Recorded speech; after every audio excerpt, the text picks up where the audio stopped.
Hello everyone. आज के lecture में हम लोग बाइनरी सर्च एल्गोरिदम देखेंगे।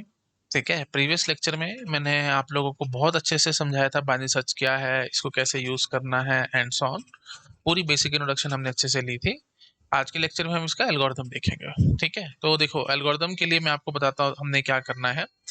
ये लिस्ट वही है भाई जो मैंने लास्ट लेक्चर में ली थी, है ना। कुछ आर्बिट्ररी एलिमेंट्स ले लिए हमने, बट वो सॉर्टेड फैशन में है। अच्छा, हम क्या करेंगे, हम दो वेरिएबल ले लेंगे, एक लो और एक हाई। ठीक है, लो मतलब जो फर्स्ट एलिमेंट को पॉइंट कर रहा होगा एरे का, और हाई जो होगा वो लास्ट एलिमेंट को पॉइंट कर रहा होगा। ठीक है, अच्छा, और फिर हम निकालेंगे मिड। तो मिड क्या होगा, मिड होगा जी लो प्लस हाई बाय 2। ठीक है, तो हम लोग 1 से गिनती शुरू करेंगे, तो मतलब जो हमारा फर्स्ट एलिमेंट होगा हम उसका इंडेक्स 1 मानेंगे। 1 2 3 4 5 6 7 8 9 10 11 12 एंड 13। ठीक है, तो 1 + 13/2 हम लोग करेंगे। ठीक है, तो mid was low plus high by 2। तो अल्टीमेटली लो क्या है 1 है, हाई क्या है 13/2। तो मिड हम ये निकालेंगे, मिड कितना आ गया बेटा 7 आ गया। 7 is the mid, that means 25 is the mid element. ठीक है, 25 इज द मिड। अच्छा, अब हम क्या करेंगे, अब हम इस मिड को कंपेयर करेंगे जो हमारे एलिमेंट को सर्च करना चाहते हैं। जैसे सपोज कर लो मैं सर्च करना चाहता हूँ 23 को। ठीक है, तो हम क्या कहेंगे कि 23 is less than 25, so I have to move to the left half of the list. तो लेफ्ट हाफ में जाने का सबसे बढ़िया तरीका क्या होगा, ये हमारा क्या है, मिड है। तो अब हम इस लिस्ट पे आना चाहते हैं ना। पहले हमारा एल्गोरिथम का स्कोप क्या था, पहले हमारा पूरा ये था लो टू हाई। जनरली ऐसे याद रखना, लो टू हाई हम चलते हैं। ठीक है, तो मतलब ये पूरी लिस्ट थी हमारी। अब हमारी लिस्ट ये हो जानी चाहिए, अब हमारी लिस्ट ये हो जानी चाहिए। Let me use another colour, ये है ना, क्योंकि अब हमारे को एल्गोरिथम इस पे चलाना है। अल्टीमेटली ऑफ कोर्स आप समझ पा रहे हो कि हाई क्या हो जाना चाहिए, ये 22 शुड बी आवर हाई, है ना। तो मतलब जो हाई था उसको हमारे को इधर लाना है। इधर लाने का मतलब क्या होगा, मिड -1। ऑफ कोर्स मिड हमारा जो पहले था उसको हम एक कम करके हाई बना देंगे। तो हम क्या बोलेंगे कि if x is less then, if x is less than A of mid, मैं एरे ए मान लेता हूँ, है ना। तो अगर x हमारा जो एलिमेंट सर्च करना है, x इज द एलिमेंट जो हमारे को सर्च करना है, वो छोटा निकल के आता है, तो हम क्या बोलेंगे, जो हाई होगा, high will be equal to mid -1। I hope आप समझ पा रहे होगे, है ना। आप सपोज करो, बट अगर मैं सपोज कर लो मैं से 27 को सर्च कर रहा होता, तो क्या करता, मैंने कंपेयर किया था 25 के साथ, और अब हमारे को क्या करना चाहिए था, क्योंकि 25 से बड़ा निकल के आया था तो हमारे को राइट वाली लिस्ट में जाना चाहिए था। मतलब हमारे को एल्गोरिथम इस लिस्ट पे चलाना था। ठीक है, सेम टू सेम एल्गोरिथम इस लिस्ट पे चलना। तो पहले हमारा क्या था, लो टू हाई है, पहले पूरा इतने बड़े पे चल रहा था। अब हमारे को सिर्फ इतने पार्ट पे लाना। तो ऑफ कोर्स आप अपने आप से इंट्यूशन से समझ पा रहे होगे, हाई तो हमारा यही खड़ा रहेगा, लेकिन जो लो होगा वो मिड +1 कर देना, मतलब यहाँ पे लो आ जाए, तो हमारा एल्गोरिथम लो टू हाई ऐसे चलने लग जाएगा। आई होप आप समझ पा रहे होगे। तो ये चीज हम लिख देंगे कि else if x is greater then A of mid, तो लो को क्या करना है बेटा, मिड +1। So simple. आई होप आप समझ पा रहे होगे। ठीक है, अच्छा जी, बट अगर इसी के बराबर निकल आया तो हमारे को रिटर्न कर देना होगा मिड। तो अगर हम 25 को ही सर्च कर रहे होते तो मतलब इफ हो गया, एल्स इफ हो गया, तो अल्टीमेटली हम क्या बोल देंगे, एल्स। एल्स में हम क्या बोल देंगे, रिटर्न कर देना मिड को। So simple. ठीक है, तो हम मिड को रिटर्न कर देंगे। आई होप क्लैरिटी आ गई होगी। तो यही चीज हम चलाते जाएंगे, है ना, यही यही स्टेप्स हम बार बार चलाते जाएंगे। कब तक, जब तक एलिमेंट ना मिल जाए या फिर हमारी लिस्ट एग्जॉस्ट ना हो जाए। तो अब कैसे पता लगेगा हमारे को, है ना, कि लिस्ट हमारी एग्जॉस्ट हो रही है, यू कैन से मतलब स्टॉप कैसे करें। सिंपल भाषा में बात करूं, एकदम बिल्कुल बेसिक, जो मैंने आपको लास्ट क्लास में बताया था, टर्मिनेशन कंडीशन क्या होनी चाहिए, मैंने आपको होमवर्क में दिया था, एंड आई होप आप लोगों ने सोचा होगा। टर्मिनेशन कंडीशन बहुत सिंपल होगी। जैसे चलो मैं आपको चला के दिखाता हूँ, है ना, यहीं से आपको समझ में आने लग जाएगा कि क्या चल रहा है। ठीक है, तो हम 23 को सर्च करना चाह रहे थे। ठीक है, मैं 23 की कहानी करता हूँ। ओके, हाँ, अच्छा, और ये भी ध्यान रखना, mid is equal to low plus high by 2 हमने किया था। मैंने आपको बोला था लेफ्ट बायस राइट बायस हमारे को देखना पड़ेगा, क्योंकि रादर यही दिख जाएगा हमारे को, क्योंकि अब 6 एलिमेंट है ना। तो 1 to 6 था, तो 1 + 6/2 करेंगे, तो ये तो 7/2 हो जाएगा। तो आंसर तो आएगा नहीं, 3.5 थोड़ी होगा। 3.5 था, या तो 3 लोगे या 4 लोगे, तो वही बात है, लेफ्ट बायस या राइट बायस। तो लेफ्ट बायस चलाना होगा तो आप फ्लोर फंक्शन ले सकते हो, राइट बायस चलाना होगा अगर आपको तो सीलिंग फंक्शन ले सकते हो। ठीक है, तो ये सब छोटी छोटी सी बातें हैं, ये आपको जैसे पेपर में एल्गोरिथम आएगा गेट में, आप देखते ही बता देना। ये फ्लोर फंक्शन चल रहा है तो आप क्या बोलोगे, लेफ्ट बायस स्कीम है मेरी। और अगर सीलिंग फंक्शन चल रहा होगा तो आप क्या बोल दोगे, सीलिंग फंक्शन चल रहा होगा तो राइट बायस स्कीम है। सीलिंग फ्लोर आई थिंक आप लोग समझते हो गया, है ना। 3.5 का सीलिंग फ्लोर फंक्शन क्या होगा, फ्लोर मतलब जमीन, मतलब 3 पे आ जाओगे। 3.5 का सीलिंग फंक्शन क्या होगा? सीलिंग मतलब छत, छत बड़ा, तो मतलब 4 पे आ जाओगे। ये सब आई थिंक बहुत बेसिक बातें, सब आपको पता होनी चाहिए। डिस्क्रीट मैथमेटिक्स में मैंने सब बता रखा है आप लोगों को, इसलिए मैं बार बार बताता हूँ, हमेशा पहले डिस्क्रीट मैथमेटिक्स देखो, उससे आपके सारे बेसिक बेसिक जो फंडे हैं ना कंप्यूटर साइंस के, वो सारे क्लियर हो जाएंगे। उसके बाद फिर यू आर फ्री है ना, आप फ्री हो, फिर उसके बाद जो मर्जी करो। हाँ जी, जो खैर चलो ठीक है, ये सब हम समझ चुके हैं। तो अल्टीमेटली हम लोग अपनी बात पे आते हैं, और 23 की हम सर्च कर रहे थे, तो आपको अपने आप से समझ में आएगा है ना, टर्मिनेशन कंडीशन क्या क्या होगी, मैं नहीं बताता, आपको अपने आप से समझ में आएगा। देखो मैं चला करके दिखाता हूँ। तो आई वांट टू सर्च 23। तो सबसे पहले मैंने क्या किया, 23 को 25 से कंपेयर किया। ठीक है, 23 को मैंने सबसे पहले 25 के साथ कंपेयर किया, क्योंकि छोटा निकल आया था। तो छोटा निकला था तो मैं क्या करता हूँ, है ना, ये लेफ्ट लिखता हूँ, और ये सॉरी ये लो और ये हाई लिखता जाता हूँ। ठीक है, साथ साथ लिखता, तो थोड़ा सा सॉल्व करूंगा तो मजा आ जाएगा आपको, है ना। तो इनिशियली हमारे पास लो और हाई क्या थे? इनिशियली लो था बेटा 1, और हाई था हमारे पास 13। ठीक है, फिर आपने क्या किया, फिर आपने निकाला मिड। मिड निकल के आया 7। मिड निकल के आया 7, और 7 पे हमने जो एलिमेंट देखा वो क्या बैठा था? 25, क्योंकि 1 + 13 इज 14, 14/2 इज 7, ये हमने अभी देखा था। 7 आया, और ये जो हमारा एलिमेंट था 23, ये छोटा निकल आया 25 से। तो हमने अल्टीमेटली क्या किया, ये लेफ्ट वाले हाफ में आएंगे, तो हाई विल बी मिड -1, तो अल्टीमेटली हाई क्या हो गया? 6 हो गया। तो मैं नीचे लिखता हूँ, मिड 7 आया था, तो उसके बाद फिर 1 तो लो रहा, और हाई कितना निकल आया? 6 निकल आया। तो हम फ्लोर फंक्शन के हिसाब से चल लेते हैं, है ना, मतलब लेफ्ट बाइस्ड के हिसाब से। तो अल्टीमेटली फिर हमारा मिड क्या आया होगा? 1 + 6/2, तो मिड हमारा आ गया होगा 3। मिड आ गया होगा 3। ठीक है, और 3 पे कौन बैठा था? 8। अब 8 से तो 23 बड़ा है। बड़ा है तो फिर हम कहाँ आएंगे? राइट हाफ में आएंगे। राइट हाफ में आएंगे तो फिर लो क्या हो जाएगा? 4 हो जाएगा, है ना। आप आई थिंक ये तो आप अपने आप से समझ पा रहे होगे ना, इसमें तो कोई खास टेक्निकलिटी है नहीं। फिर भी अगर किसी को कोई डाउट है तो मैं बता देता हूँ। लोअर हाई ये आया था, तो अब मिड क्या निकल गया? क्योंकि लेफ्ट बायस था, तो ये हमारा 8 आ गया मिडल। ठीक है, अब मिडल से हमारा जो एलिमेंट था वो बड़ा निकल आया। बड़ा निकल आया तो फिर लो को क्या करना है? मिड +1। ये मिड है ना, तो लो क्या कर देंगे? मिड +1, तो लो हमारा यहाँ पे आके खड़ा हो जाएगा अब, है ना। रेड वाला देख लेना आप, तो लो कितना हो गया? 4 हो गया, है ना। तो अल्टीमेटली हम कहाँ पे आ गए? 4, और हाई तो हमारा वही 6 पे खड़ा रहेगा। ठीक है, अच्छा 4 + 6 दैट इज 10/2 दैट इज 5, तो ये तो ऑफ कोर्स हमारे को मिडल मिल ही जाएगा 20। ठीक है, तो फिर अब हमने क्या करा, दोबारा से मिड निकाला। मिड क्या निकल के आया? 6 + 4 दैट इज 10, 10/2 दैट इज 5, तो मिड इज 5, और 5 पे कौन बैठा है बेटा? 5 पे बैठा है 20। तो मैंने 20 के साथ कंपेयर किया अपने एलिमेंट को, कौन सा था? 23। तो 23 तो बेटा बड़ा निकल आया, है ना। 23 तो बड़ा निकल आया 20 से। तो हम कौन सी लिस्ट में जाएंगे? राइट वाली लिस्ट में जाने की कोशिश करेंगे, और राइट वाली लिस्ट के लिए कोड क्या है हमारे पास? अगर बड़ा निकल गया तो लो इज मिड +1, तो मिड क्या है हमारे पास? 5 है, तो लो क्या हो जाएगा? 5 + 1 दैट इज 6। तो अल्टीमेटली लो और हाई दोनों के दोनों यहाँ बैठे होंगे। ठीक है, let me use another colour. ये लो और हाई दोनों के दोनों 22 पे बैठे होंगे। हाँ जी, तो हम अल्टीमेटली लिख लेते हैं, दोनों के दोनों 5 और 5। ठीक है, तो ये करने से क्या हुआ? दोनों के दोनों सॉरी 6 पे आके बैठ गए ना, सॉरी फॉर दैट। हाँ 5 पे था, तो फिर मिड +1 लो हुआ, तो लो और हाई दोनों के दोनों सेम पे आके बैठ गए, सेम पे। हाँ जी बोलो भाई। तो लो और हाई दोनों दोनों 6 पे हो गए। अच्छा अब वही बात है, मिड निकालोगे तो कितना निकलेगा? ऑफ कोर्स 6 ही निकलेगा, है ना, क्योंकि 6 + 6 12, 12/2 6। ठीक है, अब देखो भाई, क्या हमारे पास क्या निकल के आता है? 23 जो था वो यहाँ पे देखो, 23 बड़ा है 22 से, क्योंकि यहाँ पे तो 22 बैठा है, और आपको 23 चाहिए, तो राइट वाली लिस्ट में जाने की कोशिश करनी चाहिए थी। तो राइट में जाने का मतलब क्या था? वो हमारे को पता है, x is greater then mid, तो लो इज मिड +1। तो लो हमारे पास क्या है? मिड हमारे पास इस 6 ही था, तो लो क्या हो गया? अब 7 पे आ गया, है ना, आराम से देखो।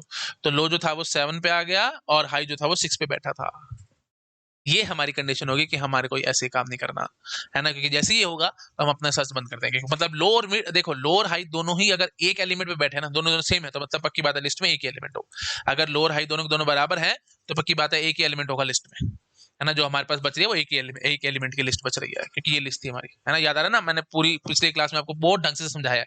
प्लीज मेरी रिक्वेस्ट है, पिछले लेक्चर ढंग से देख कर करना, तभी एल्गोरिथम समझ में आएगा, नहीं तो नहीं आएगा, क्योंकि हम लिस्ट को बांटते चले जा रहे थे, है ना।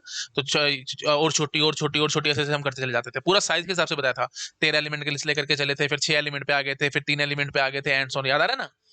ये देखो, याद नहीं आ रहा तो ये देखो, मैं यहाँ लिखता 13 पे थे, फिर 6 पे आए, फिर 3 पे आए, फिर एक एलिमेंट की लिस्ट पे आ गया, एंड सो ऑन, फिर हम कहते हैं कि नहीं मिला, है ना। बिल्कुल वही चीज मैं आपको यहाँ पे दिखा रहा हूँ। आई होप आप अच्छे से समझ पा रहे होंगे, है ना। तो टर्मिनेशन कंडीशन क्या बन के आई? कि लो जनरली हमारे पास क्या होना चाहिए? लो शुड बी लेस देन और इक्वल टू हाई। लेकिन जैसे ही लो ग्रेटर देन हाई होगा हम अपना बंद करके भाग जाएंगे अपना एल्गोरिथम, ठीक है। हम बोल देंगे कि लिस्ट एग्जॉस्ट हो चुकी है, एलिमेंट नहीं मिला, सर्च इज मतलब search not completed. I hope आप समझ पा रहे होगे। चलिए बहुत बढ़िया, आई थिंक अच्छे से आप सब लोगों को समझ में आ गया होगा मैंने यहाँ पे क्या किया है। आप फटाफट से इन सब चीजों को नोट डाउन करो, शाबाश, कर लिया। चलो अब मैं आपको एल्गोरिथम दिखा, अब तो कुछ बचा ही नहीं है ना, अब तो एल्गोरिथम आपके सामने में दिखेगा और आप फटाफट पकड़ जाओगे। ये देखो बेटा, ये है हमारा बाइनरी सर्च का एल्गोरिथम, ठीक है। और ये जो अभी मैं आपको बता रहा था, एक मिनट रुकना, ये है शायद हाँ ठीक है, यही है ना, हाँ ठीक है, इटरेटिव है ये। तो एक्चुअली दो है, इसलिए मैं थोड़ा सा 2 मिनट टाइम लगा रहा था। एक्चुअली दो नहीं, मेरे को 3 एल्गोरिथम दिखाने हैं बाइनरी सर्च से रिलेटेड, ठीक है। तो ये एल्गो 1 है, ठीक है, दिस इज योर एल्गो 1, ठीक है, दिस इज योर एल्गो 1, और ये इटरेटिव वर्जन है। अच्छा, उसके बाद फिर मैं आपको दिखाऊंगा दूसरा रिकर्सिव वर्जन, और एक और बढ़िया सा एक और वर्जन है, वो भी मैं आपको दिखाऊंगा। चलो ठीक है जी, इटरेटिव वर्जन में देखो क्या लिखा हुआ है हमने, बाइनरी सर्च है a n x, ठीक है। तो given an array 1 to n in non decreasing order, non decreasing order मतलब रिपीटेशन आप अलाउड करोगे। मैंने आपको बोला था जनरली हम रिपीटेशन अलाउड नहीं करते हैं, जस्ट बिकॉज वो फालतू के कंफ्यूजन से पैदा करेगी, लेकिन ये मान रहे हैं तो कोई बात नहीं, आप ले लो। और ये मतलब अगर रिपीटेशन होंगी तो जो भी अकरेंस आ रही है वो आ जाएगी, मतलब ये कोई गारंटी नहीं कर पाएगा कि आपको फर्स्ट अकरेंस मिलेगी या सेकंड अकरेंस मिलेगी या नहीं, या क्या मिलेगा। जैसे सपोज कर लो 2 3 4 4 4 4, बहुत बारी 4 आ गया, तो पहली अकरेंस आए 4 की या लास्ट अकरेंस आए या बीच की कोई अकरेंस आए, इस बात की मैं कोई गारंटी नहीं दे पाऊंगा। इसलिए मैंने कहा था कि सिंपल काम रखो और रिपीटेशन मत मानो। लेकिन ये कह रहे हैं कि चलो मान लो कोई फर्क नहीं पड़ता, तो ठीक है जी, मैं इनकी बात मान लेता हूँ, इन्होंने कहा रिपीटेशन कर लो, क्योंकि नॉन डिक्रीजिंग मतलब समझते हो ना, नॉन डिक्रीजिंग का मतलब है कि डिक्रीजिंग नहीं होना चाहिए, मतलब या तो इंक्रीजिंग चलेगा या सेम चलेगा, दैट इज अलाउड, ये बात ध्यान रखना। नॉन डिक्रीजिंग का मतलब इंक्रीजिंग नहीं होता, प्लीज ये बात ध्यान रखना। Non decreasing does not means increasing, increasing मतलब होता है strictly increasing, that means there is no repetition at all, है ना। लेकिन नॉन डिक्रीजिंग का मतलब क्या होगा, रिपीटेशन आप अलाउ कर सकते हो, या फिर आप इंक्रीजिंग ऑर्डर में चला लो, इंक्रीजिंग चला लो या रिपीटेशन कर लो, इस तरीके से चलो, that is non decreasing. I hope आप समझ पा रहे होगे, ठीक है जी। अच्छा, उसके बाद फिर हमने क्या लिया, n should be greater than equal to 0, मतलब एटलीस्ट एक एलिमेंट तो हो, है ना, मतलब एक भी ना वो भी चल जाएगा, लेकिन मतलब यू कैन से कि नेगेटिव एलिमेंट्स ऑफ कोर्स नहीं हो सकता, number of elements -1 that is not possible, ठीक है जी। अच्छा, determine whether x is present and if so return j such that x is equal to aj, else you have to return 0, ठीक है जी, हमने ये ले लिया। अच्छा, अब हम क्या कर रहे हैं, देखो मैंने आपको बोला था लो की वैल्यू हमने 1 ले ली, हाई की वैल्यू हमने n ले ली, यही हमने लिया था ना, ये देखो पीछे लो की वैल्यू 1 ली थी और हाई की वैल्यू हमने, हाँ वही 13 जो भी थे एलिमेंट्स वो हमने ले ली, n ले लिया। अच्छा, while low is less than equal to high, ये वही बात है, हमारी टर्मिनेशन कंडीशन है। हम क्या करेंगे, मिड क्या निकालेंगे, लो प्लस हाई बाई 2 का फ्लोर फंक्शन, मतलब ये सिंपली समझाऊं तो क्या कह रहा है, लेफ्ट बाय स्कीम चला रहा है। अच्छा, ये मैंने आपका उठाया होरोविच वाली बुक से, सरताज साहनी है ऑथर, सरताज साहनी होरोविच, ये दो बुक है, एक बड़ी अच्छी, आप वो देख सकते हैं, डेटा सेट एल्गोरिथम की, उसमें से मैंने स्क्रीनशॉट ले रखा है, ठीक है जी। अच्छा, if x is less than a mid then high is equal to mid -1, मतलब x is less than a mid मतलब लेफ्ट वाली लिस्ट में जाना है, लेफ्ट वाली लिस्ट में जाना है तो फिर हाई क्या हो जाएगा, मिड -1, ये हमने भी देखा था, लेफ्ट वाली लिस्ट में है तो देख लो बेटा, हाई क्या हो गया था, जो मिड था एक कम। और एल्स इफ अगर एक्स बड़ा होगा तो फिर हम क्या करेंगे, low will be equal to mid +1, है ना, और नहीं तो हमने क्या रिटर्न करवा देना, मिड। यही मैंने देखो ये पॉइंट्स मैंने यहाँ पे आपको लिख करके दिखाए थे, आई होप आप समझ पा रहे होगे, ठीक है। अच्छा जी, बस तो अल्टीमेटली फाइनली अगर ये सब कुछ हो गया तो उसके बाद हम क्या यहाँ पे रिटर्न होना होगा, मिड तो हो जाएगा, अगर ये सब लूप वगैरह खत्म हो गई, सब कुछ मतलब ये टर्मिनेशन कंडीशन होगी, मतलब लो बड़ा आ गया हाई से, तो हम क्या रिटर्न कर देंगे, 0, मतलब element not found, so simple, ठीक है। आराम से देखो, इसमें कोई जल्दबाजी नहीं है, मुझे आराम से देखो समझो, ये एल्गोरिथम हमारा कंप्लीट हो चुका है, ठीक है जी। अच्छा, अब बताओ जरा मुझे इसकी टाइम कॉम्प्लेक्सिटी हम लोग कैसे निकालेंगे, ठीक है। तो that is very very easy, है ना। अच्छा, एनालिसिस कराना है मेरे को इसको, मतलब सिंपल भाषा में बात करो तो एनालिसिस कराना है। तो एनालिसिस कराने के लिए हम क्या करेंगे, एनालिसिस टाइम और स्पेस दो चीजें दिखानी है, टाइम कॉम्प्लेक्सिटी और स्पेस कॉम्प्लेक्सिटी। अच्छा, स्पेस कॉम्प्लेक्सिटी तो बहुत आसान है ना, वो उसमें दो चीजें होती थी, एक इनपुट और एक एक्स्ट्रा स्पेस, ठीक है, इनपुट प्लस एक्स्ट्रा। इनपुट तो ऑर्डर आना ही आना है क्योंकि एन एलिमेंट्स का एरे आप लेकर के चल रहे हो। एक्स्ट्रा स्पेस आपने अब देख पा रहे हो कि भाई क्या ही लिया, बस लो हाई वेरिएबल्स एंड सॉन ये सब कुछ लिया, तो ऑर्डर 1 आपने एक्स्ट्रा स्पेस लिया है। तो ultimately space complexity will be order of N in every case, हर एक केस में ऑर्डर ऑफ एन है, मतलब best case, worst case, average case, हर जगह यही है। अच्छा जी, अब बात उठती है जी टाइम कॉम्प्लेक्सिटी की। टाइम कॉम्प्लेक्सिटी के लिए बेस्ट केस, एवरेज केस और वर्स्ट केस, ये तीन कहानी मुझे करनी है। बेस्ट केस में बताओ भाई कितना टाइम लगेगा, ऑफ कोर्स आपने जैसे स्टार्ट करा, बेस्ट केस मतलब मिनिमम टाइम, है ना, जैसे ही आपने मिड निकाला, है ना। जैसे ही आप इस लूप में आए, आपने मिड निकाला, मिड निकालते ही सीधा आपको एलिमेंट मिल गया था, तो आपने सीधा रिटर्न मिड करवा दिया होगा, मतलब एलिमेंट जो आपको सर्च करना था वो सीधा मिड पे ही मिल गया। तो मतलब सिंपल भाषा में बात करूं तो आपने प्रिसाइसली बात करूं तो दो कंपैरिजन किया, मैंने आपको लास्ट लेक्चर में बताया था। देखो भाई, आपने अब ये मत बोल देना कि सर लोअर हाई भी तो आपने कंपेयर किया एंड सो ऑन। जो एल्गोरिदम है ना उसकी बात किया करो। आपके पास एक एलिमेंट एक्स है और ये आपके पास लिस्ट है, तो एक्स को आपने कैसे कैसे कंपेयर किया वो गिनती करो बस, बाकी गिनती करने की जरूरत नहीं है। क्योंकि हमारी असम्पशन चलती है कि जितना यहाँ पे कंपैरिजन होंगे वही लगभग उतने कंपैरिजन लोअर हाई वाले होंगे एंड सो ऑन। तो बार बार क्यों करना है, क्यों फालतू का टाइम पास करना है। ठीक है, सारी बातें आपकी होरोविट्ज की किताब में दे रखी हैं, आप चाहो तो बहुत ब्यूटीफुल तरीके से इन्होंने लिखा है, आप वो सब पढ़ सकते हो। बाइनरी सर्च एल्गोरिथम में जाना, वहां पे एनालिसिस पार्ट में जाना, आपको सारा कुछ लिखा हुआ सब मिल जाएगा, आप वो पढ़ सकते हो। उन्होंने क्लियर कट मेंशन किया है कि कितने कंपैरिजन हुए हमारे पास, जो की एलिमेंट जो एक्स आपको सर्च करना था वो, और लिस्ट के अंदर उसके बीच के कंपैरिजन देखा करो। बाकी कंपैरिजन को मारो गोली, हमारे को क्या मतलब है। बाकी जितने भी होंगे वो इसी के ऑर्डर के आसपास ही निकलेंगे, मतलब इसी के इर्द गिर्द ही होंगे। ठीक है, तो इसलिए हमारे को ज्यादा उसमें घुसने की जरूरत नहीं पड़ती, we will simply ignore all this things. मैं सिर्फ number of comparisons between between the जो एलिमेंट एक्स और जो हमारे पास लिस्ट है उसके बीच के कंपैरिजन हम गिन रहे हैं बस, और कुछ नहीं गिनते। ठीक है जी। हाँ जी, तो अब देख लो भाई बेटा, ध्यान से देख लो, दो कंपैरिजन आपने किया ना, X is less than A mid या X is greater than A mid. तो दो कंपैरिजन के बाद हमारा काम खत्म हो जाएगा, तो बेस्ट केस में सिर्फ दो ही कंपैरिजन होंगे, दैट्स इट। तो कितना भी हमारी लिस्ट बड़ी हो जाए, कितनी भी छोटी हो जाए, कोई फर्क नहीं पड़ने वाला, दो कंपैरिजन से हमारे पास आंसर आ जाएगा। So what do you mean by that कि बेस्ट केस में दो कंपैरिजन मतलब ऑर्डर वन टाइम।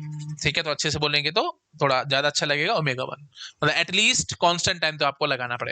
मैंने बताया था ना, दो दो ही कंपैरिजन हो, तो independent of the input size, तो ऑफ कोर्स ओमेगा वन। अच्छा जी, what about my worst case. Worst case में कितना टाइम लगेगा बताओ, मतलब कितना आप लगा सकते हो। देखो, अगर आप मानते हो कि हमारे पास एन साइज की लिस्ट थी, तो दो कंपैरिजन करने के बाद, ये देखो यहां से दो कंपैरिजन करने के बाद वो लिस्ट दो टुकड़ों में बट जाती है, तो मतलब आधी लिस्ट पे आप काम करते हो।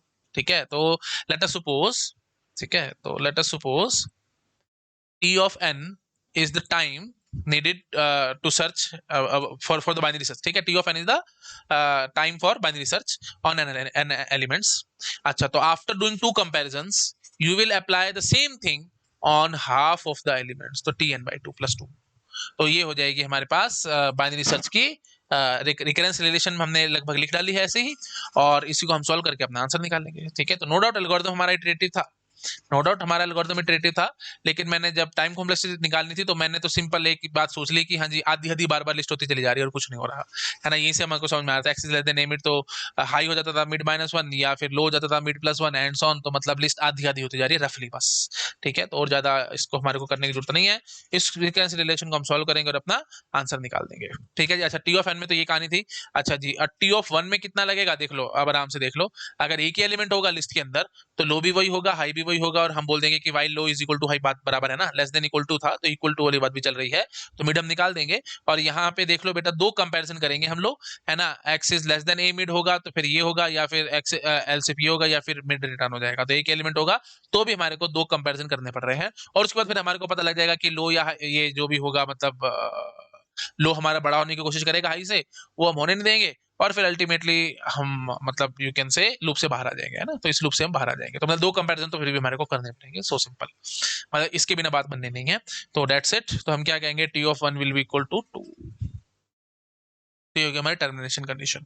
तो ये रिकरेंस रिलेशन हमने लिख डाली है, अब बस इसको आपको सॉल्व करना है और अपना आंसर निकालना है ना। तो अगर आप, मैं तो कंपैरिजन के हिसाब से लिख डाला है वैसे, है ना, हर एक कंपैरिजन के लिए कांस्टेंट टाइम होगा। तो ये एक्चुअली मैं बताऊं आपको, मैंने रिकरेंस रिलेशन किसके लिए लिखी है, रिकरेंस रिलेशन लिखी है फॉर नंबर ऑफ कंपैरिजंस, और हर एक कंपैरिजन में कांस्टेंट टाइम लगता है। बात समझ पा रहे हो। तो इसको घुमा फिरा करके मैं कैसे लिख सकता था, T of N is T of N by two plus C, and T of one is also C, constant time. तो ये हो जाएगी recurrence relation for time complexity. I hope आप समझ पा रहे होगे। तो नंबर ऑफ कंपैरिजन के लिए मैंने अच्छे से लिख करके दिखाई है, और ये सब मैंने कैसे लिखी है, प्लीज ये सब मैंने सिर्फ और सिर्फ अपने एल्गोरिदम को देख करके लिखी है। इस एल्गोरिदम के लिए मैंने रिकरेंस रिलेशन लिखी है, मैं बार बार बता रहा हूँ, प्लीज इस बात में कोई कंफ्यूजन मत रखना किसी भी तरीके की। ठीक है जी, ओके जी। तो अल्टीमेटली ये हमारी होगी नंबर ऑफ कंपैरिजन की बात, और ये हमने निकाल दी time complexity, T of N is T of N by two plus C, and T of one is C. तो अल्टीमेटली ये तो आई थिंक आप बैक सब्स्टिट्यूशन से अपने आप सॉल्व कर सकते हो, इसमें कुछ है नहीं। तो थीटा लॉग एन आ जाएगा। ये मैं आपको होमवर्क में दे देता हूँ, क्योंकि मैंने 1,00,000 एक बार इस तरीके की टाइम रिकन्सिलिएशंस आपको सॉल्व करा रखी है। नहीं आती अगर आपको, तो सॉल्विंग रिकन्सिलिएशन का टॉपिक देखो मेरा, मैंने सब बता रखा है। तो theta log n is the time complexity. ठीक है जी। तो अल्टीमेटली हम क्या कह सकते हैं, वर्स्ट केस में लॉग एन आ रही है, end of course average case में भी लॉग एन ही आएगी, थीटा लॉग एन। ठीक है, तो मैं बहुत डीप में नहीं जा रहा हूँ अभी। ऑफ कोर्स मेरे को जाना है, एवरेज केस पे काफी क्वेश्चंस भी आए हैं। Average number of comparisons for successful search, average number of comparison for unsuccessful search, ऐसे ऐसे क्वेश्चंस आपको गेट में बहुत मिलेंगे। मैं इसको आराम से बताऊंगा, तो एक सेपरेट लेक्चर बनाऊंगा, वो ज्यादा बेटर रहेगा आप सब लोगों के लिए। मैं उसको मतलब पूरा डिटेल में अच्छे से बता दूंगा एक सेपरेट लेक्चर में। ठीक है, और उसका टाइटल ये रखूंगा, बाइनरी सर्च एवरेज केस। ठीक है, average case analysis of binary search. वो लंबा है, आराम से कहानी है वो पूरी लंबी, तो मैं उसको आराम से बताऊंगा, एक ही लेक्चर में बताऊंगा तो खिचड़ी बनेगी। बेटर एक नेक्स्ट लेक्चर में आपको बता दूंगा। ठीक है, तो बस अभी के लिए आप इतना ध्यान रख लो, एवरेज केस के लिए थीटा लॉग एन लगेगा। बेस्ट केस के लिए मैंने ओमेगा 1 लिखा है, तो आई थिंक आप समझ ही पा रहे हो कि थीटा 1 लिखो, क्योंकि थीटा सबसे बढ़िया है, सबसे बढ़िया लिखना थीटा है। ओमेगा सिर्फ इसलिए लिख देते हैं भाई ग्रेटर देन इक्वल टू, मतलब एटलीस्ट आप ये बोल पाओगे कि कम से कम कांस्टेंट है तो लगने लगना है, वो सब खैर मैं पहले बहुत बार बोल चुका हूँ। सबसे बढ़िया रहता है आप थीटा में लिखो। तो बेस्ट केस के लिए भी थीटा 1 है, थीटा 1 है तो अपने आप से ओमेगा 1 हो गया। वर्स्ट केस के लिए मैंने थीटा लॉग एन लिखा है, थीटा लॉग एन है तो of course order log n आप कह सकते हो, एंड सो ऑन। वो सब कहानी खैर मैं बार बार नहीं बोलूंगा। ठीक है, ये सब आपको पता है। बेस्ट केस के लिए जनरली हम ओमेगा यूज करते हैं, वर्स्ट केस के लिए जनरली बिगो यूज करते हैं, और एवरेज केस के लिए जनरली थीटा यूज करते हैं। पर कोई हार्ड एंड फास्ट रूल नहीं है, कोई कंपल्सन नहीं है। थीटा में लिखोगे तो बहुत बढ़िया और बहुत सटीक और बढ़िया आंसर आएगा। ठीक है, चलिए ठीक है जी। तो डेट्स इट, ये होगी हमारी कॉम्प्लेक्सिटी, है ना। और बस ठीक है, इतना ही बहुत है। हाँ, एक दो एल्गोरिदम मेरे पास और हैं, तो मैं उनको भी एक बार आपके सामने एक्सप्लेन कर देता हूँ फटाफट। फिर नेक्स्ट लेक्चर में आकर के मैं आपको एवरेज केस एनालिसिस दिखाऊंगा इसका। ठीक है, तो ये है भाई बाइनरी सर्च के लिए एल्गोरिदम, और ये है रिकर्शन वाला। ठीक है, दिस इज रिकर्शन वाला। ठीक है, तो इटरेटिव में हमने देख लिया, अभी प्लीज ध्यान रखना, इटरेटिव में हमने देख लिया है कि space complexity order in every case, है ना, और एक्स्ट्रा स्पेस जो था वो ऑर्डर 1 ही था हर एक केस में, और टाइम कॉम्प्लेक्सिटी के लिए ये हमने लिखा है। अब जब रिकर्सिव आएगा तो of course stack space extra लग जाएगा, तो वो फालतू लग जाएगा और कुछ नहीं, है ना। तो हम देख लेंगे यहाँ से। तो देख लो भाई क्या कर रहे हैं हम, थोड़ा सा एक्सप्लेन कर देता हूँ। बाइनरी सर्च है ए, आई, एल और एक्स। ठीक है, A is the name of the array, I is the lower bound, L is the upper bound, है ना, और X is the element to be search. इन्होंने लिखा हुआ है given an array A, I, L of elements in non decreasing order. ठीक है, order 1 is greater than equal to I is greater than equal to L. ठीक है, तो determine whether X is present and if so return j such that x is equal to a j, else return 0। तो बस वही चीज है, वही ये सब कहानी लिखी है, आई थिंक आप समझ पा रहे होगे। और मैंने आपको थोड़ी देर पहले भी बताया था, नॉन डिक्रीजिंग कहने का मतलब क्या है कि रिपीटेशंस आर अलाउड, और जब रिपीटेशंस अलाउ करोगे तो नहीं पता लगेगा कौन सा एलिमेंट आप मतलब रिटर्न करवाने वाले हो। ठीक है, जैसे मैं आपको चला करके दिखा दूं, है ना, शायद मैंने आपको पीछे बताया नहीं था। हाँ, मैंने बस ये बताया था कि कौन सा होगा। आप चाहो तो इस पे भी चला सकते हो, और आप चाहो तो मैं रिकर्सिव वाले में भी चला करके दिखा देता हूँ। जैसे सपोज कर लो आपके पास एलिमेंट्स थे 2, 3 और 4। ठीक है, दो या तीन तीन 4 ले लेता हूँ। ठीक है, अच्छा, अब आपको 4 को ही सर्च करना है, तो आपने मिडल से कंपेयर किया तो ये मिडल ही 4 निकल आया, तो आपने बस इसका इंडेक्स रिटर्न करवा दिया, तो मतलब आपने फर्स्ट 4 जो आपके पास एनकाउंटर हुआ उसको रिटर्न करवाया है। ठीक है, तो लेकिन इस बात की गारंटी नहीं है कि हमेशा जो फर्स्ट रिपीटेशन होगी वही आएगी, ऐसा कुछ नहीं है बेटा। देखो ध्यान से देखो, आप जैसे सपोज कर लो 2, 3, 3, 4, 4, 4, 1, 2, 3, 4, 5, 6 और एक ही 7।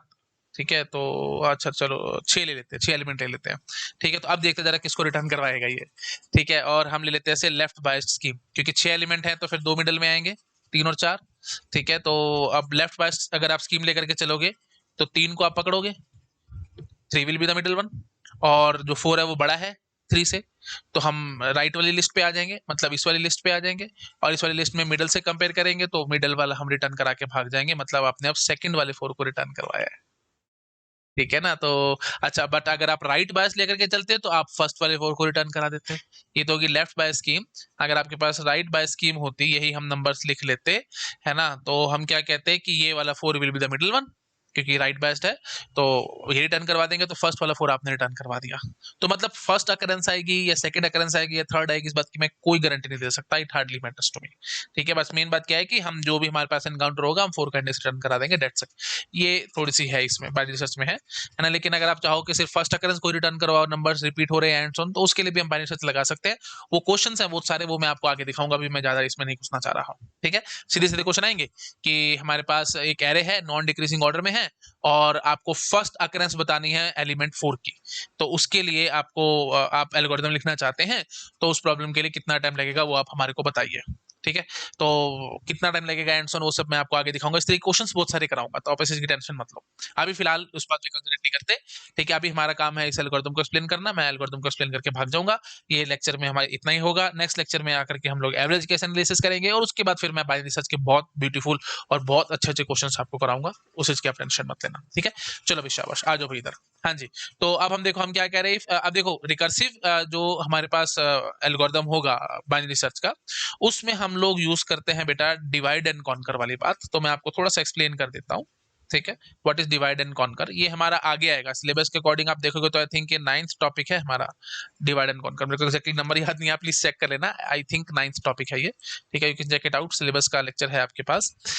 तो डिवाइड एंड कॉन्कर कहता है क्या है कि हमारे पास एक बहुत बड़ी प्रॉब्लम है, और हम लोग उस फंस गए, हमारे को उसको सॉल्व करना नहीं आ रहा। तो डिवाइड एंड कॉन्कर क्या कहेगा कि आप इसके ना छोटे छोटे टुकड़े कर लो। ठीक है, तो मतलब से आप, एक बड़ी प्रॉब्लम थी, सपोज कर लो आपने इसके 2 छोटे छोटे टुकड़े कर दिए। ठीक है, अब इसमें भी आप फंस रहे हो, इनको भी नहीं करना आ रहा आपको, तो आप क्या करोगे, फिर आप इसके आगे सपोज कर लो 2 और छोटे छोटे टुकड़े कर लिए, है ना। कब तक ऐसे टुकड़े करते चले जाएंगे, जब तक हमारे को सोल्यूशन पता ना हो, मतलब इतनी छोटी छोटी प्रॉब्लम्स आ जाएं जिनकी सोल्यूशन हमारे को पता हो। अब जैसे मैं बाइनरी सर्च की बात करूं, तो हम एक बहुत बड़ी लिस्ट पे बाइनरी सर्च चलाना चाहते हैं। ठीक है, तो हम क्या करेंगे, हम इसके टुकड़े करते चले जाएंगे, और क्या होगा, जब हमारे पास एक बिल्कुल छोटा सा टुकड़ा होगा, जैसे सपोज कर लो हमारे पास से साइज 1 का टुकड़ा आ गया, मतलब इसमें सिर्फ एक ही एलिमेंट है। अब उसमें तो वही बात है भाई, लो भी वही होगा, हाई भी वही होगा, और मिड भी वही आ जाएगा। तो हम देख लेंगे कि हमारे पास जो जो एलिमेंट सर्च करना है क्या वो उस मिड के बराबर है तो रिटर्न कर देंगे, नहीं तो हम बोल देंगे कि नहीं मिला, है ना। तो मतलब मेन बात क्या है कि छोटी प्रॉब्लम बाइनरी सर्च में क्या होगी, सिर्फ एक एलिमेंट की लिस्ट। ठीक है, तो मतलब लोअर हाई बराबर हो, अगर लोअर हाई बराबर होंगे तो एक एलिमेंट की लिस्ट है, तो उसमें तो हम बहुत जल्दी अपने सोल्यूशन लगा करके पता कर सकते हैं, इसमें कोई बड़ी बात नहीं है। ठीक है, तो अब अगर बड़ी लिस्ट होगी तो हम उसके टुकड़े करते चले जाएंगे। ठीक है, तो वही बात है। तो डिवाइड एंड कॉन्कर क्या कहता है, एक बड़ी प्रॉब्लम है, एक बड़ी प्रॉब्लम के आप छोटे छोटे टुकड़े करते चले जाओ, कब तक, जब तक हमारे को बिल्कुल छोटी छोटी प्रॉब्लम्स ना मिल जाए जिनका सोल्यूशन हमारे को पता हो। अब वही सोल्यूशन अप्लाई कर करके आप धीरे धीरे वापस उल्टा बैक ट्रैक करेंगे, मतलब इन द सेंस आप उनको कंबाइन करते चले जाएंगे, तो उनके सोल्यूशन को कंबाइन करते चले जाएंगे। ऐसे धीरे धीरे करते करते हम बड़ी बड़ी प्रॉब्लम्स को सॉल्व करते चले जाएंगे, और अल्टीमेटली हमारी ये प्रॉब्लम सॉल्व हो जाएगी। बिल्कुल रफ आइडिया दिया है, मैं बहुत ज्यादा डीप में नहीं जा रहा हूँ, क्योंकि जब डिवाइड एंड कॉन्कर पढ़ाऊंगा वहां बात करूंगा ना, अभी क्यों बात कर रहा हूँ इसकी, सिर्फ आपको समझाने के लिए, ताकि ये रिकर्सिव एल्गोरिथम अपने दिमाग में घुसा सकें, इसलिए मैं आपको डिवाइड एंड कॉन्कर बता रहा हूँ, नहीं तो मेरे को बताने की जरूरत नहीं थी। ठीक है, जो बाइनरी सर्च का रिकर्सिव एल्गोरिथम है उसको एक्सप्लेन करने के चक्कर में मेरे को ये सब बताना पड़ा, नहीं तो मेरे को इसको बताने की जरूरत नहीं थी। तो डिवाइड एंड कॉन्कर नाम से समझ में आ रहा होगा, बड़ी प्रॉब्लम है उसके छोटे छोटे टुकड़े करते जाओ, कब तक, जब तक बिल्कुल स्मॉल प्रॉब्लम्स ना आ जाए जिनका सोल्यूशन हमारे को पता है, और उन सोल्यूशन को कंबाइन कर करके आप एक बड़ी प्रॉब्लम का सोल्यूशन फाइंड कर जाएंगे। ठीक है, तो बड़ी प्रॉब्लम है उसको छोटे छोटे टुकड़े करते ले जाएंगे, जब तक बिल्कुल छोटी छोटी प्रॉब्लम्स ना आ जाए, उन छोटी छोटी प्रॉब्लम का सोल्यूशन हमारे को पता होगा, और उन सोल्यूशन को कंबाइन कर करके हम लोग बड़े सोल्यूशन का आंसर निकाल जाएंगे। तो डिवाइड एंड कॉन्कर में डिवाइड करना है, ठीक है, उसके बाद कॉन्कर करना है, और उसके बाद कंबाइन करना है। 3 स्टेप्स होते हैं, पहला होता है डिवाइड करना, फिर होता है जी कॉन्कर करना, और फिर उसके बाद होता है जी कंबाइन करना। तो डिवाइड मतलब वही बात है, छोटी छोटी लिस्ट बनाना। कॉन्कर मतलब क्या होगा कि हम उन जो भी सब प्रॉब्लम्स आई हैं, एक बड़ी प्रॉब्लम है उनकी छोटी छोटी हमने सब प्रॉब्लम्स बना ली, तो उन सब प्रॉब्लम्स को आप रिकर्सिवली सॉल्व कर रहे हैं रिकर्सिवली, और उसके बाद फिर कंबाइन का मतलब क्या होगा कि you will combine the solutions to find the problem of the bigger solution. ठीक है, तो खैर इतना पता नहीं मैं क्यों बोल गया हूँ, इतना मेरे को बोलना नहीं था, बट ठीक है, आपको थोड़ा थोड़ा आइडिया लगे डिवाइड एंड कॉन्कर क्या है। ठीक है, तो आप जब भी आप डिवाइड एंड कॉन्कर के लिए कोई आप एल्गोरिथम लिखेंगे, तो मतलब रेडीमेड होता है ये किस्म से। ठीक है, एक्चुअली डिवाइड एंड कॉन्कर ना एक डिजाइन टेक्निक है, एल्गोरिथम्स को डिजाइन करने के मल्टीपल तरीके होते हैं, तो एक divide and conquer is a design technique. जैसे मैं आपको आगे दिखाऊंगा, डिवाइड एंड कॉन्कर है, फिर ग्रीडी टेक्निक है, फिर डायनेमिक प्रोग्रामिंग है, ब्रांच एंड बाउंड है, ऐसे ऐसे करके हमारे पास टेक्निक्स होती हैं एल्गोरिथम्स के अंदर। ठीक है, तो टेक्निक मतलब एक ब्लूप्रिंट आपके पास रेडी है, तो जिस भी आपके पास कोई भी प्रॉब्लम आई, एक्स वाई जेड कोई भी प्रॉब्लम आई, अगर आपको लगता है कि वो डिवाइड एंड कॉन्कर से सॉल्व हो सकती है, तो उसके लिए डिवाइड एंड कॉन्कर का एक ब्लूप्रिंट मेरे पास रेडी है, एक एल्गोरिथम मेरे पास रेडी है। आप बस उस एल्गोरिथम में वैल्यूज पुट कर करके अपना आंसर निकाल देते हैं, ब्लूप्रिंट हमारे पास रेडी रहता है। तो वही चीज है, तो हमारे पास पहले हम वही डिवाइड एंड कॉन्कर में पहले सबसे पहले ये चेक करेंगे कि प्रॉब्लम स्मॉल है क्या। अगर प्रॉब्लम स्मॉल होगी तो हमने जो भी सोल्यूशन बना रखा होगा स्मॉल प्रॉब्लम को सॉल्व करने का, वो सोल्यूशन वहां पे चिपका देना, ठीक है। अच्छा, लेकिन अगर प्रॉब्लम बिग होगी तो हम उसको रिकर्सिवली डिवाइड करते जाएंगे और फिर कॉन्कर करेंगे एंड सॉल्व। ये बेसिक सिनेरियो रहता है डिवाइड एंड कॉन्कर का। बार बार बता रहा हूँ, बहुत डीप में नहीं जा रहा हूँ, आपको शायद बहुत ज्यादा क्लैरिटी भी नहीं आ रही होगी, बट अभी इतनी जरूरत भी नहीं है आपको। अभी जितना मैंने बता दिया that is more than sufficient, ताकि मैं सिर्फ और सिर्फ ये चाहता हूँ कि आपको एल्गोरिथम रटना ना पड़े, आपको थोड़ा सा इंट्यूशन पता लग जाए कि ये चल क्या रहा है। बस आप देखो पीछे आके आराम से, ये देखो भाई, ये है हमारा वही डिवाइड एंड कॉन्कर वाला। देखो इसमें लिखा है, देखो इफ स्मॉल p, तो अगर प्रॉब्लम छोटी प्रॉब्लम है तो मतलब l is equal to I, l is equal to I, देखो ना a आ रहा था ना i टू l, तो l is equal to I मतलब क्या हुआ, सिर्फ एक एलिमेंट है, एक एलिमेंट है, तो आप सिंपली क्या बोलोगे, if x is equal to I, जो आपको सर्च करना था क्या वो ai के बराबर है, तो आप रिटर्न आई करवा देंगे, नहीं तो रिटर्न कर देंगे 0। तो ये होगी जी स्मॉल प्रॉब्लम की सोल्यूशन रेडी, ठीक है। नहीं तो वो डिवाइड वाली बात आएगी, तो हम यहाँ क्या बोलेंगे, mid is equal to i plus l by two, floor function है तो मतलब वही बात है, लेफ्ट बाय से ला रहे हैं हम लोग। If x is equal to a mid, तो आप रिटर्न कर देंगे mid, else if x is less than a mid, तो बाइनरी सर्च किस पे अप्लाई कर देंगे, ए आई, और जो एल होगा मतलब जो अपर बाउंड होगा वो क्या हो जाएगा, mid minus one. I hope आपको याद आ रहा होगा, है ना। इटरेटिव में भी उन्होंने देखा था, जो एक्चुअली था उससे एक मिड से एक पीछे आ जाते थे, तो वही बात होगी, आई मिड माइनस वन और एक्स, वही एलिमेंट हमारा सच था, और एल्स क्या रिटर्न कर देंगे, बाइनरी सर्च ए मिड प्लस वन एल और एक्स। तो मतलब क्या होगा, अगर एक्स बड़ा हो गया ए मिड से, तो वही बात है, बड़ा होने का मतलब क्या होगा, आपको राइट वाली लिस्ट में जाना है, राइट वाली लिस्ट में जाना है, तो फिर जो आई होगा वो क्या हो जाएगा, मिड प्लस वन। तो वही हमने लिखा हुआ, देखो भाई mid plus one, mid plus one यहाँ पे चला जाएगा ना आई में। आई होप आप समझ पा रहे हो, इसमें कोई खास टेक्निकलिटी नहीं थी, आप बड़े आराम से पकड़ गए होगे, है ना। तो बस वही बात है, अगर आप चाहते हो कि इसकी टाइम कॉम्प्लेक्सिटी निकालना, बहुत आसान काम है ना। तो वही बात, इसकी एनालिसिस करना है तो मैं आपको इसको एनालिसिस दिखा देता हूँ एक बार, ठीक है। हाँ जी, तो वो काम वही होना है, मैं रादर वही पीछे वाली स्लाइड कॉपी पेस्ट करके ले आता हूँ, तो it will simply save our time. Copy,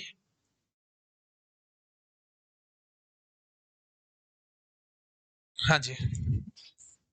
तो देखो बात तो एकदम वही है, तो एनालिसिस में हमारे को टाइम कॉम्प्लेक्सिटी दोनों चीजें देखनी है। अच्छा जी, तो टाइम कॉम्प्लेक्सिटी के लिए हम क्या कहेंगे भाई, बेस्ट केस में क्या होगा, थीटा वन टाइम ही लगेगा, है ना। बस सीधा ही आपको मिड मिल गया, यही जो था, मतलब आप प्लीज ये मत बोल देना कि ये बेस्ट केस है। अब ये मैंने बहुत सारे स्टूडेंट्स को देखा है कि इफ वाली पार्ट जो वो बेस्ट केस है, अरे महाबकवास बात है, ये तो सिर्फ टर्मिनेशन कंडीशन है और कुछ नहीं है। बेस्ट केस हो, वर्स्ट केस हो, एवरेज केस हो, जो भी केसेस होंगे वो एल्स वाले पार्ट से ही मिलने, इफ वाले पार्ट से कुछ नहीं मिलना बेटा। इफ वाला पार्ट तो सिर्फ और सिर्फ टर्मिनेशन कंडीशन है। तो ये मत बोल देना कि ये बेस्ट केस है, अरे नहीं, आप एल्स में आकर आते हो और यहाँ पे आकर के देखते हो कि मिड इज इक्वल टू ये देखा और आपने if x is equal to a mid तो रिटर्न मिड, तो आपने पहली बारी में सीधा मिड रिटर्न करा दिया, वही होगा हमारा बेस्ट केस। आई होप आप समझ पा रहे होगे, ठीक है। तो एल इज इक्वल टू आई नहीं है, तो हम एल्स पार्ट में आ गए। एल्स पार्ट में आने के बाद हमने मिड निकाला, मिड निकालने के बाद हमने क्या बोला कि if x is equal to a mid then return mid, बस सिंपल, ठीक है। तो आपको मिड रिटर्न करा देना है, this is our best case, ठीक है। मतलब एक ही बारी आपने बस मिड फाइंड आउट किया और आपने बस देखा है एक्स ए मिड के बराबर निकला, तो आपने रिटर्न करा दिया मिड। तो जस्ट वन कंपैरिजन, प्लीज ध्यान रखना, एक कंपैरिजन ही हमारा बेस्ट केस में आ रहा है, ठीक है। तो that is nothing but theta one, इस एल्गोरिथम के अकॉर्डिंग मैं बोल रहा हूँ, इस एल्गोरिथम के अकॉर्डिंग सिर्फ एक कंपैरिजन है, ठीक है। तो ये मिड आपने अब ये मत बोल देना कि सर ये भी तो कंपैरिजन आना है, अरे भाई एल और आई को कंपेयर कर रहे हैं, मैं बार बार बताता हूँ आपको, ये हमारी लिस्ट है और ये हमारे पास एक्स है, एक्स और इस एलिमेंट्स के बीच में कितने कंपैरिजन हो वो हमारे को गिनने होते हैं। हाँ जी, सिर्फ एक ही कंपैरिजन किया मैंने यहाँ पे, एक्स ए मिड के बराबर निकला, आपने रिटर्न मिड करवा दिया, तो बेस्ट केस में only one comparison and that is nothing but theta one, that is constant time, है ना। आई होप आप समझ पा रहे होंगे। अच्छा जी, उसके बाद हम बात करेंगे वर्स्ट केस की। वर्स्ट केस के लिए हम क्या बोलेंगे, देखो भाई आराम से, दो कंपैरिजन हो रहे हैं ना, आराम से आप देख पा रहे हो ना, देखो x is equal to a mid है या x less than a mid है, तो दो कंपैरिजन करने के बाद हमारी लिस्ट दो टुकड़ों में बट जाती है। तो अगर T of N is the time, ये बिल्कुल वही वही एकदम वही काम है ना। T of n is the time needed to solve the binary search for n elements. तो T of n will be equal to what, T of n by 2 plus 2, दो कंपैरिजन हुआ है ना, दो कंपैरिजन के बाद। अच्छा, T of 1 अगर एक ही एलिमेंट होगा, if there is only one element, तो फिर ये देख लो भाई, x इज इक्वल टू है तो सिर्फ एक कंपैरिजन हो रहा है, ओनली वन कंपैरिजन, अब दो नहीं हुए, एक कंपैरिजन हुआ, तो T of 1 will be 1। तो ये हमने रिकरेंस रिलेशन लिख डाली for this algorithm, for this algorithm हमने रिकरेंस रिलेशन ये लिख डाली है for what, number of comparisons. I hope आप समझ पा रहे होंगे, ठीक है। तो अब वही बात है, अब टाइम कॉम्प्लेक्सिटी चाहिए तो हर एक कंपैरिजन के लिए कांस्टेंट टाइम होता है, तो हर चीज को मारो गोली, आप सिंपल बोल के भाग जाओगे, T of n will be equal to T of n by 2 plus C and T of 1 T of one will be equal to C time, बस सो सिंपल। इसको सॉल्व करो, आंसर निकालो, है ना। और वही बात आई तो आपको पता ही थीटा लॉग एन आनी है ना। और ये प्लीज ये बात भी ध्यान रखना, शायद आई थिंक पीछे नहीं बोला, मैंने बोल दिया था कि बैक सब्स्टिट्यूशन से आप सॉल्व कर सकते हो। ऑफ कोर्स बैक सब्स्टिट्यूशन से तो सारी सॉल्व हो सकती है, ये भी सॉल्व हो जाएगी, लेकिन इस पे आप देखोगे तो मास्टर थ्योरम में लग जाएगी। ये होमवर्क है आपके लिए, मास्टर थ्योरम मैंने बहुत डिटेल में आपको पढ़ाई है, तो उसमें आपको पता लगाना होगा a T n by b plus में वही बात है एफ ऑफ एन था, f of N is constant here, वो प्लीज आप अपने आप कंपैरिजन करके देख लेना, लॉग एन आ जाएगा, बस दैट्स इट, ठीक है। तो मास्टर थ्योरम 20 में लग जाएगी। ओके जी, तो फाइनली थीटा लॉग एन आएगा वर्स्ट केस में, और एवरेज केस में भी of course theta log n आएगा। क्यों आएगा एवरेज केस में, वो सब बातें मैं नेक्स्ट लेक्चर में करूंगा, अभी मैं नहीं कर रहा हूँ।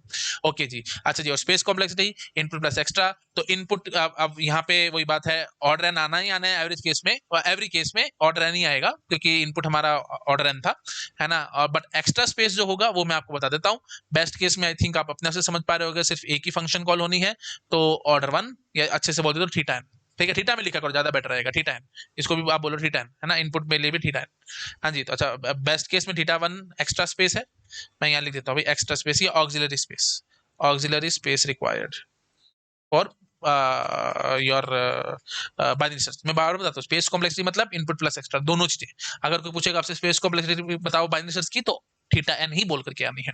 लेकिन अगर उन्होंने प्रॉपरली पूछा ऑक्सिलरी स्पेस बताओ या एक्स्ट्रा स्पेस बताओ, ऑक्सिलरी या एक्स्ट्रा, तब आपको फिर ये सारी कहानी करनी है। बेस्ट केस में थीटा वन क्योंकि एक ही फंक्शन कॉल हमने करी होगी। अच्छा जी, वर्स्ट केस में भी of course theta log n, क्योंकि आप लॉग एन फंक्शन कॉल करके अपना आंसर निकाल पाओगे ना, ये फंक्शंस कॉल बार बार लॉग एन टाइम ही होंगे, है ना। आई होप आप समझ पा रहे होगे। तो आप ऐसे भी बोल सकते थे, नंबर ऑफ फंक्शन कॉल के लिए T of N is T of N by two plus one, एक फंक्शन कॉल करने से आपकी लिस्ट आधी हो जाती है ना। ये एक ही फंक्शन, अब ये मत बोल देना कि सर दो दो फंक्शन कॉल आ रहे भाई, या तो ये वाली हो गई ये वाली होगी, दोनों में से एक फंक्शन कॉल होनी है, ठीक है ना। तो एक फंक्शन कॉल होनी है ना, तो मतलब ऐसे बोलो एक फंक्शन कॉल करने के बाद लिस्ट हमारी आधी हो जाती है लगभग, है ना। तो बस तो वही बात है, T of N is T of N by two plus one for the number of function calls, ठीक है। और टी ऑफ वन के लिए एक ही फंक्शन कॉल होनी है, तो मैं लिख देता हूँ recurrence relation for function call, recurrence relation for function call, T of N is T of N by two plus one, एक फंक्शन कॉल करने से लिस्ट आधी, और टी ऑफ वन के लिए ऑफ कोर्स एक ही फंक्शन कॉल होगी। तो इसको भी आप सॉल्व कर सकते हो ऑफ कोर्स अप्रोक्सीमेटली, प्लीज ये सब मैं बार बार नहीं करता, बैक सब्स्टिट्यूशन से आप एग्जैक्ट आंसर वो सब निकाल सकते हो, और मास्टर थ्योरम से आपके पास रफ आंसर वो थीटा लॉग एन आ ही जाएगा, है ना। तो बस तो वही बात है, लॉग एन फंक्शन कॉल, हर एक फंक्शन कॉल के लिए कांस्टेंट टाइम, तो लॉग एन आंसर, ठीक है। हाँ जी, तो ऑफ कोर्स आप कांस्टेंट स्पेस ना अच्छा स्पेस की बात करते हैं, सॉरी फॉर दैट। तो एक फंक्शन कॉल के लिए हमारे पास एक्टिवेशन रिकॉर्ड बनेगा हर एक फंक्शन कॉल के लिए, और एक्टिवेशन रिकॉर्ड में कांस्टेंट स्पेस हमारे को एलोकेट करना है हर एक एक्टिवेशन रिकॉर्ड में, तो वही बात है। तो इसलिए थीटा लॉग एन आ गया, ठीक है। तो फंक्शन कॉल लॉग एन है, तो theta log n will be worst case, average case भी ऑफ कोर्स वही आएगा। और ऐसा क्यों हो रहा है एवरेज केस में भी वही लॉग एन फंक्शन कॉल ही क्यों होंगे अप्रोक्सीमेटली, वो सब नेक्स्ट लेक्चर में मैं डिस्कस करूंगा, ठीक है। तो again and again I am repeating, auxiliary space के लिए बेस्ट केस में थीटा वन क्योंकि एक ही फंक्शन कॉल होनी है, वर्स्ट केस में कितने फंक्शन कॉल होनी है उसके लिए मैंने आपको रिकरेंस रिलेशन लिख करके दिखा दी, इससे बड़ी बात और क्या बोलूं। T of N is T of N by two plus one, एक फंक्शन कॉल करने से लिस्ट आधी एंड सो ऑन, है ना। और T of one is one only, मतलब अगर एक ही एलिमेंट होगा लिस्ट में तो फिर एक फंक्शन कॉल होनी है। तो of course theta log N function calls ही, और हर एक फंक्शन कॉल के लिए कांस्टेंट स्पेस चाहिए हमारे पास स्टैक के अंदर, क्योंकि जैसे फंक्शन कॉल होगा activation record will be pushed on to the stack, और एक्टिवेशन रिकॉर्ड के लिए कांस्टेंट स्पेस लगता है, वो आपको पता है, ठीक है। चलिए बस दैट्स इट, तो और ज्यादा मुझे इसमें बोलने की जरूरत नहीं है। तो ये हमारी बेस्ट केस, वर्स्ट केस और एवरेज केस की स्पेस कॉम्प्लेक्सिटी भी मैंने आपको बता दी। ऑक्सिलरी स्पेस, ठीक है, ऑक्सिलरी स्पेस ये इतना आया है। और अब आप टोटल देखोगे तो ओवरऑल इनपुट जब हमारे पास थीटा एन है ही, तो एन के आगे लॉग एन वगैरह की कोई औकात नहीं, तो अल्टीमेटली थीटा एन ही आ जाएगी एवरी केस में space complexity. Theta n will be theta n every case space complexity for binary search, but auxiliary के लिए ये अलग अलग है। आई होप आप समझ पा रहे होंगे, ठीक है जी। चलिए तो ऐसा करते हैं, इतने रखते हैं इस लेक्चर में, यहीं से आगे मैं नेक्स्ट लेक्चर में बढ़ाऊंगा, ठीक है। चलिए तो ठीक है ना, बस इतना बोलना बहुत है। तो नेक्स्ट लेक्चर में एवरेज केस की बात करनी है। वैसे एक एल्गोरिथम मेरा और बच गया, तो मैं नेक्स्ट लेक्चर में आकर के पहले मैं इस एल्गोरिथम को थोड़ा सा आपको और एक्सप्लेन कर दूंगा, ठीक है। वैसे मैं आपको होमवर्क में दे करके जाता हूँ, ठीक है, ये मैं आपको होमवर्क में दे रहा हूँ, ये आप एक बार कोशिश करना समझने की क्या कर रहे हैं एंड सो ऑन। खैर इसकी मैं बहुत ज्यादा डीप में नहीं जाऊंगा, it will simply waste our time, ठीक है। तो ये मॉडिफाइड है, बस थोड़ा सा बाइनरी सर्च को हमने मॉडिफाई किया हुआ है, वो आप एक बार देखेंगे, चेक करेंगे, और आप मुझे बताएंगे कि इस एल्गोरिथम की एडवांटेज क्या है। तो ये मैं आपको होमवर्क में दे करके भाग रहा हूँ अभी। इस एल्गोरिदम की क्या एडवांटेज है वो आपको बतानी है, और ये वेरीफाई भी एक बार आप होमवर्क में अपने आप करके देख लेना। और फिर नेक्स्ट लेक्चर में यहीं से आगे बढ़ाता हूँ, ये बताऊंगा, एवरेज केस एनालिसिस बताऊंगा, और फिर धीरे धीरे डाइव डीप करते जाएंगे हम लोग बाइनरी सर्च में। ठीक है, अभी आएंगे 3-4 लेक्चर, मुझे लग रहा है शायद और बनेंगे बाइनरी सर्च पे। तो ठीक है, देखते हैं जैसे जैसे धीरे धीरे हम डाइव डीप करते जाएंगे। Okay, thank you so much, bye. Videos अच्छे लग रहे हैं प्लीज लाइक करो, अपने फ्रेंड्स के साथ शेयर जरूर करो, और अगर आपको डाउट्स हैं, है ना, रियल टाइम डाउट्स आप सॉल्व करवाना चाहते हैं तो टेलीग्राम चैनल का लिंक आपको डिस्क्रिप्शन में मिल जाएगा, आप टेलीग्राम चैनल पे भी डाउट्स पूछ सकते हैं। डिस्कॉर्ड सर्वर भी है, वो थोड़ा सा मैनेज्ड है बहुत अच्छे से, आप उसको भी सब्सक्राइब कर सकते हैं, वो भी सब फ्री ऑफ कॉस्ट है, आप वहाँ पे भी अपने डाउट्स पूछ सकते हैं, बहुत सारे स्टूडेंट्स हैं जो आपको रिप्लाई कर देंगे। ठीक है जी, thank you so much, bye bye.